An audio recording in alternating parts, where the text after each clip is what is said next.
नमस्कार साथियों, स्वागत है आप सभी लोग का बिहार अड्डा 24/7 पे। और यहाँ पर आज का जो हमारा टॉपिक है बिहार जीके से, वो है बिहार की चित्रकला। बिहार की चित्रकला अपने आप में काफ़ी यूनिक और ऑथेंटिक है और आपको इसके बारे में जानकारी होनी चाहिए, है ना। हर साल कहीं ना कहीं जब भारत रत्न की बात आती है, पद्म पुरस्कारों की बात आती है, तब भी बिहार को उसकी चित्रकला के लिए एक बार देखा जाता है, लोक कला के लिए देखा जाता है ना। या फिर हमारे भारत की चित्रकला की बात आती है तो बिहार का उसमें एक अलग ही योगदान है, क्योंकि चित्रकला शैली ही कुछ ऐसी है बिहार की। तो अगर आप बिहार पुलिस एग्जामिनेशन 2025 की तैयारी कर रहे हैं या फिर आप किसी भी अदर एग्जामिनेशन की तैयारी कर रहे हैं तो ये क्लास आप आसानी से देख सकते हैं, क्योंकि आज का हमारा टॉपिक है बिहार की चित्रकला को लेकर के। तो ज़्यादा नहीं, छोटी सी क्लास होगी लेकिन पूरा देखिएगा, ठीक है। चलिए तो शुरुआत करते हैं। बात करें बिहार की चित्रकला शैली की, तो चित्रकला शैली अपने आप में बिहार की काफ़ी यूनिक और अलग रही है शुरू से।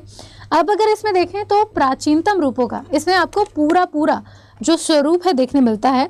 और इन स्वरूपों में आप प्राचीन स्तर पर या फिर प्राचीन पुराने टाइम के, चाहे आप संस्कृति की बात करें, चाहे आप उस टाइम पे रहन सहन की बात करें, या फिर आप उस टाइम पे अगर धर्म और इतिहास की बात करें, तब भी आपको बिहार की चित्रकला में जीवन शैली का पूरा उल्लेख देखने मिलता है, ठीक है। ऐसा तो ये ध्यान रखिएगा।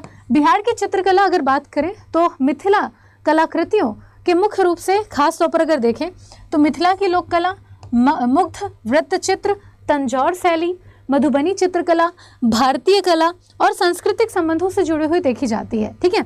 इसमें अगर बात करी जाए तो बिहार की चित्रकला अलग अलग प्रकार की है। कौन कौन सी है? जिनमें पहला है आपके पटना कलम, दूसरी है मधुबनी चित्रकला, तीसरी आपकी भोजपुरी पेंटिंग और चौथी है आपकी मंजूषा चित्रकला, ठीक है। इसी के अंतर्गत एक और ऐड होती है जिसमें आप टिकुली कला को जोड़ते हैं, ठीक है। हाँ जी, आपकी टिकुली कला, इसको भी आप ऐड करते हैं। ये भी पेंटिंग की विधा जो हमारे बिहार में काम करती है। ऐसी आप कढ़ाई में अगर देखें तो सुजनी कढ़ाई, है ना, सुजनी कढ़ाई, वो भी हमारे बिहार में काफ़ी प्रसिद्ध है। तो चलिए एक एक करके सारा देख लेते हैं। बात करें पटना कलम की, पटना कलम ये हमारे बिहार में अगर देखा जाए तो पटना के क्षेत्र में विकसित हुई है, इसलिए इसे नाम दिया जाता है पटना कलम। इसका विकास हमारे बिहार में मुगलों के टाइम पे हुआ था, ठीक है। तो ये किसमें विकसित हुई है? मुगल शासकों के टाइम पे इसका विकास हुआ है, ठीक है। तो मुगल शासन काल में इसका विकास हुआ। ये कला पटना शहर में विकसित हुई थी, इसीलिए इसका नाम पड़ा क्या? पटना कलम, ठीक है, पटना कलम। और जो कि अवध, बंगाल और बिहार इन 3 क्षेत्रों को कवर करती है।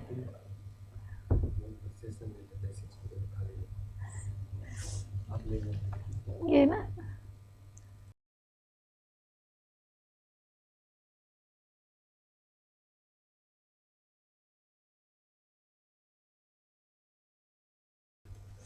ठीक है। तो ये जो पटना कलम है विकास कहाँ हुआ? पटना में। और ये दर्शाती है मुगल शासनकाल की चित्रकला शैली को। और ये 3 क्षेत्रों में काफ़ी प्रसिद्ध है। कौन कौन सी?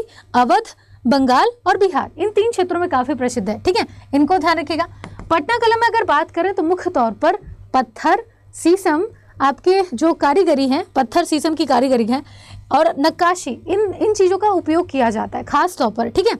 इनको ध्यान रखना। बाकी जैसे पटना कलम चित्रकला शैली है, तो जैसे आप मधुबनी की बात करें, मधुबनी चित्रकला शैली में आपको प्राकृतिक चीज़ों का चित्रण मिलता है, जिसमें पेड़ पौधे, पक्षी, जानवर, ये सब कुछ दिखाई पड़ते हैं। लेकिन पटना कलम में आप देखिएगा तो इसमें आपको खंडहर, मस्जिद, मकबरे, आपके पार्क, या ऐसी जगहों को बनाया जाता है, उकेरा जाता है, ठीक है। इनको ध्यान रखेंगे। तो यहाँ पे ध्यान रखिए। फिर बाद में जाकर के जब फारसी और ब्रिटिश कंपनियां भारत में आई तो पटना जो चित्रकला शैली थी इसमें थोड़ा सा परिवर्तन देखने मिला, और ये आज भी हमारे बिहार के पटना क्षेत्र में काफ़ी मशहूर मानी जाती है, ठीक है। ऐसा तो ये कुछ इस तरीके से चीज़ों को उकेरती हैं, दिखाती हैं, ठीक। आगे देखिए, उसके बाद आती है मधुबनी चित्रकला शैली। पूरे बिहार में अगर देखा जाए तो सबसे मशहूर चित्रकला शैली यही है आपके मधुबनी, ठीक है, मधुबनी। इसको ध्यान रखेंगे। यहाँ पर आपकी चित्र गहनता, संगीत, नृत्य, पौधों की आकृति, आपके अभिव्यक्ति, इन सारी चीज़ों के साथ इसका गहरा संबंध है।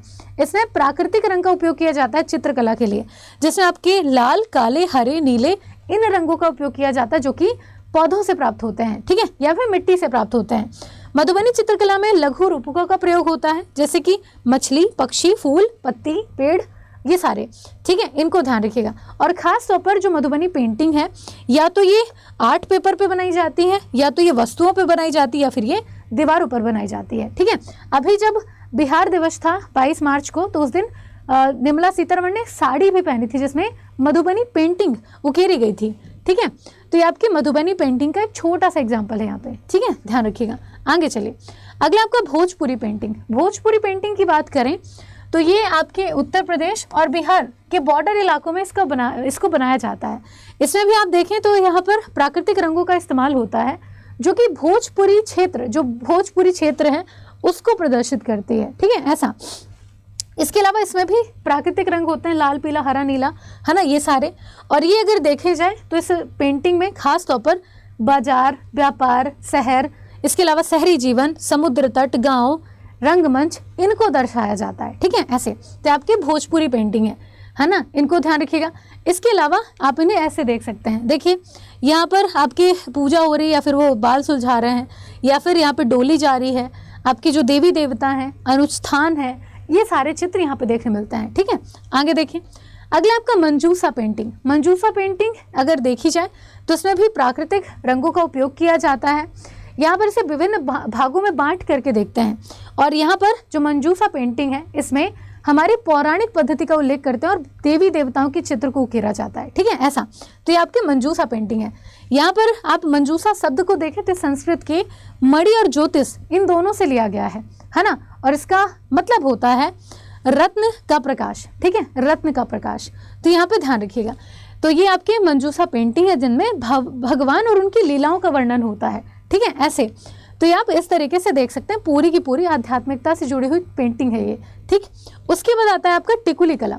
टिकुली कला ये शिल्प कला के क्षेत्र का एक अलग ही नमूना आप देख सकते हैं जिसमें प्राकृतिक रंग के साथ साथ जो डिज़ाइन है सारी की सारी डिजाइन छोटे छोटे डॉट से बनाई जाती है। ठीक है, ये टिकुली कला की सबसे खास बात मानी जाती है।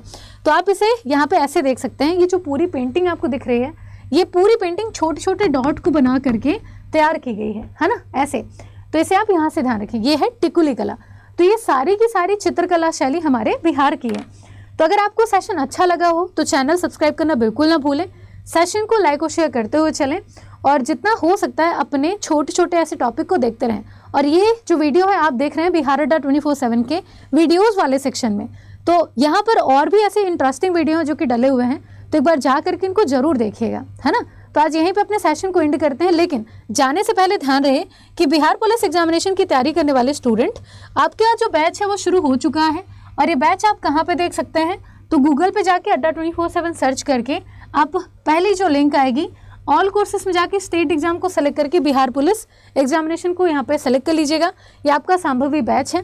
ये संभवी बैच शुरू हो चुका है आपके 25 मार्च से, जहाँ पर ऐसे इंटरेस्टिंग और बड़े अच्छे अच्छे एग्जाम ओरिएंटेड टॉपिक आपके शुरू हो रहे हैं।